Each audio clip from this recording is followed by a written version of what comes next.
Hey, sweetie. My love bunny. My most favorite person in the world. This is the 4th time I've tried calling you, which only came after, what? 8 texts? 3 snaps? An email? And a messenger pigeon. I just want to talk, honey. You're not in trouble. I just want answers. Since you haven't been picking up, I've been forced to do a little detective work. I noticed a few things missing from my wardrobe. My yellow pastel hoodie, my gray workout hoodie, my blue heated hoodie.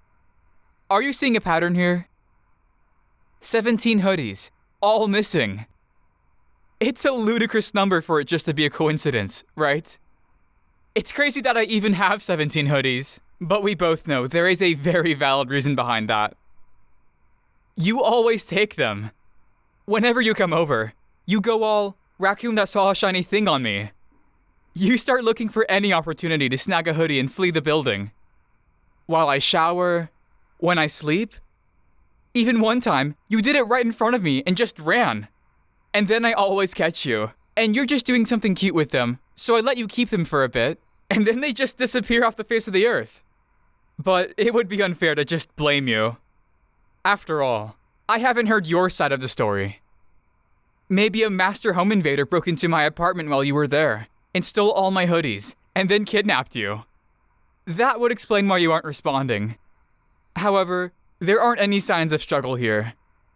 Either the mystery thief got the drop on you, unlikely considering your incredible hearing, or they knew you and you let them in, unlikely, because none of your friends are hoodie thieves. I would know. I started doing background checks. So then I thought about some greater forces that could have made this situation. Maybe I've fallen into an alternate dimension, one where you never existed, so I never bought my 17 hoodies. Thus, nothing was stolen, and there would be no you to answer my phone calls. One small problem.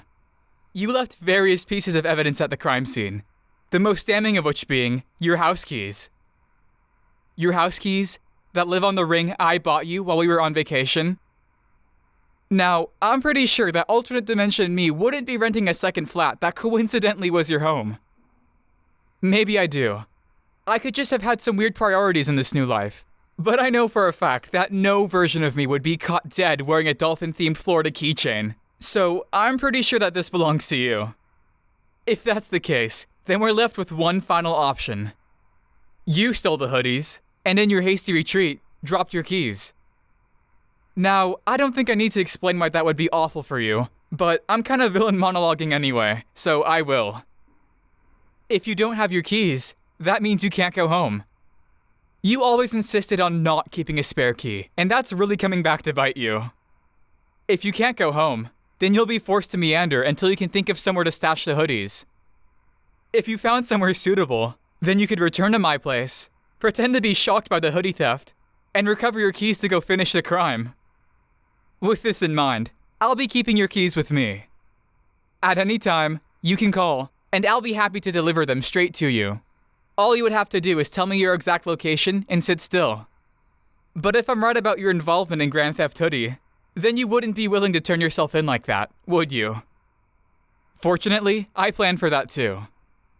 You see, we've been together for a long time, and I love you very much, so I've been studying you quite a bit. Mostly unintentionally, but still. I've noticed a lot of little things about you, like what roads you prefer to avoid, what parking lots you know you can hide out in, what stores you like to look inconspicuous in, the parks you like, the shelters you visit, and here's the best one, that typically, you don't carry cash. In fact, you usually keep 3 cards in your wallet. Your debit, which should nearly be empty by now, it's nowhere near payday. Your credit, which you hate using because you're weird like that, and our shared checking account, which I can lock whenever I so choose. Remember when I topped your tank off a while back? I do. I remember that I filled your tank completely. Your 14-gallon tank, in your car that gets an absolute maximum of 26 miles to the gallon.